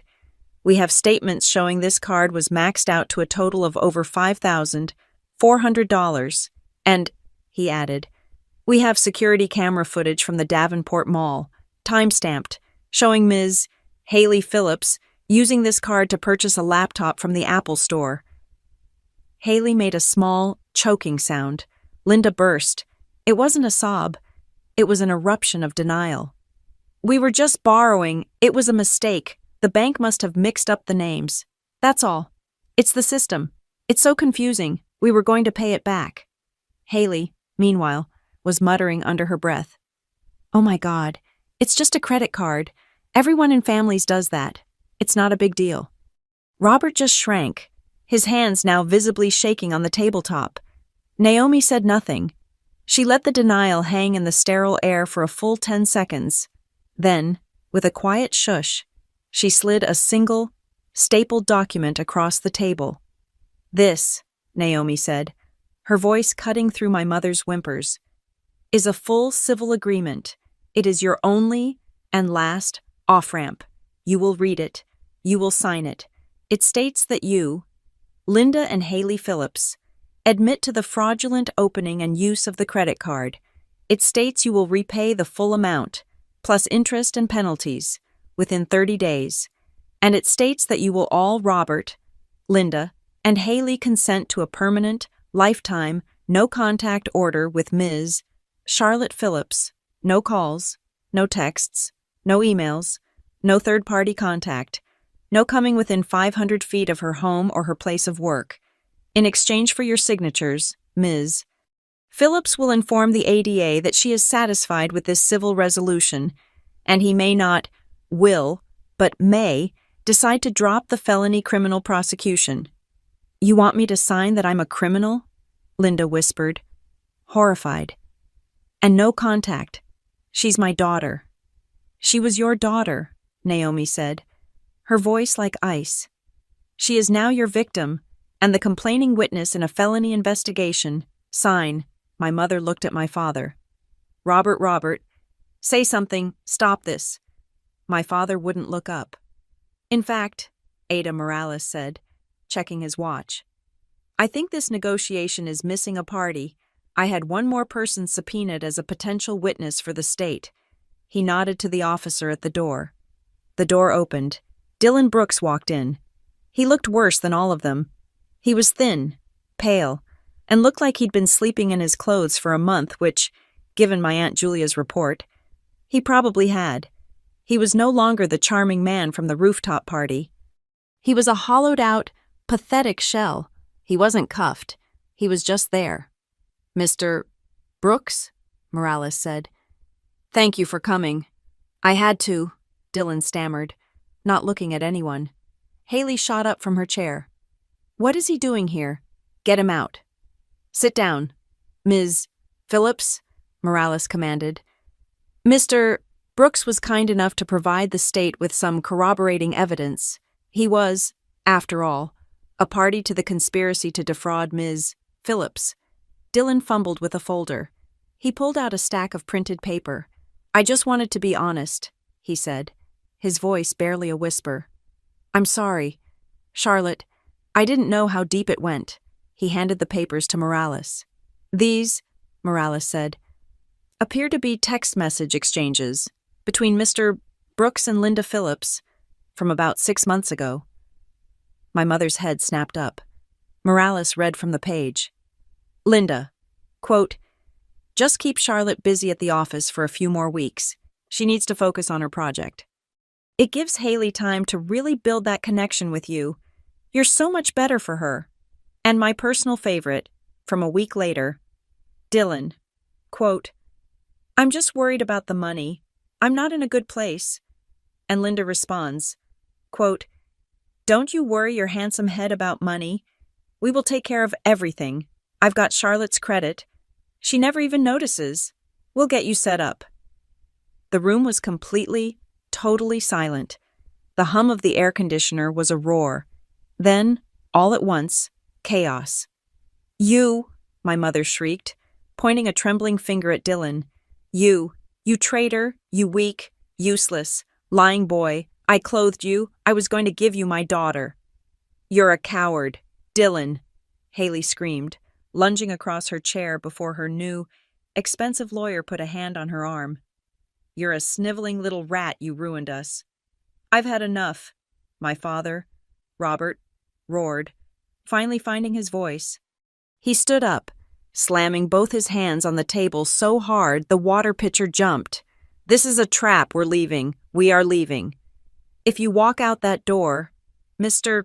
Phillips," Ada Morales said, without raising his voice, "I will have you arrested for obstruction, and I will personally sign the criminal indictment for all three of you before lunch. Sit down." My father stood there, trembling, his hands flat on the table, and then, slowly, he deflated.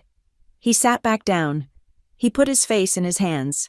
Naomi, I noted, was just sitting there, watching this entire family implosion with the mild, dispassionate interest of a birdwatcher. She let the silence stretch again, and then, my father looked at me. He put his hands down. He looked past Naomi, past the ADA, and for the first time since he'd been on my lawn, he looked me, his daughter, in the eyes. His voice was hoarse. It was a terrible, broken, pleading sound. "Charlotte," I didn't say anything. "Char, please. Honey, this is a mess. We know. We are your mother." She didn't mean it's just her family. He was crying. Tears were rolling down his gray, sunken cheeks. "Remember when I used to take you to the overpass to watch the big trucks? Remember that? Remember Christmas? All the good ones. We're not these monsters. We're your family. Please, honey, don't do this. Don't do this to us. To me. Just tell them to stop. Let's just go home. We can fix this. Just let us go home." He was begging me. He was invoking Christmas. He was using my childhood as a shield against my adulthood. I looked at him. I looked at my mother, who was now just staring at Dylan with a look of pure, murderous hatred. I looked at Haley, who was silently crying, her face a mask of self-pity, and I felt the last, final piece of my old life click off. The project was over. I took a deep breath. My voice, when it came out, was not loud. It was not angry. It was just clear. As clear as my spreadsheet. "Dylan betrayed me," I said, my voice cutting through the room. "Haley helped him. You, Mom, and you, Dad. You celebrated it. You planned it. You tried to profit from it. You came to my house with a crowbar to steal my property. You sued me for $50,000. You faked a pregnancy. And you, Mom, you committed a felony. For 2 years, you used my name and my credit to fund your lies." I looked back at my father. "If a contractor at Northbridge did this to my project," I asked, "if they stole, if they committed fraud, if they lied, and if they tried to blame me for it, would you tell me to let it go? Dad, would you tell me to go home?" He just stared at me. He had no answer. I turned to Naomi. "We're proceeding with the prosecution." Ada Morales nodded once. He picked up the unsigned agreement from the table and tore it in half. "This meeting is over," he said. "The civil offer is revoked. The case will be moved to the criminal docket. Your lawyers will be hearing from my office regarding arraignment. A permanent order of protection will be issued by the court. Do not go near Ms. Phillips." It was as if a bomb had gone off. My mother let out a sound I had never heard a human make, a wail that was part scream, part gasp. "You killed us. You're killing your father. You're not my child. You're a murderer." "You'll regret this," Haley shrieked, her face turning ugly. I'll tell everyone on the internet what you did." "I believe," Naomi said, standing up, "that all of your social media is already in evidence. Ms. Phillips, please, Post away. It's called Discovery. My father just sat there, slumped in his chair, a broken old man. Dylan was already being escorted out a side door, a sniveling, weeping witness. I stood up. I picked up my binder. I didn't look at them again. I didn't need to. I walked out of the conference room. I walked down the hall, through the building's security, and out the front doors. I stepped out into the cold, bright, afternoon air, the air of a normal Wednesday. I walked to a nearby bench, sat down, and took my phone out. I popped out the SIM card, the number they all had, the number that had been blowing up for weeks. I snapped it in half. I took a new, fresh SIM card, still in its plastic, from my bag, and I put it in my phone. I turned it on. A new number, a new, clean line. I looked up. A flock of birds flew from the roof of the courthouse, startled by a car, and wheeled up into the sky. Free. I realized, in that moment, that my revenge was never about watching them get led away in handcuffs. It wasn't about the trial. It was about this. It was about the silence.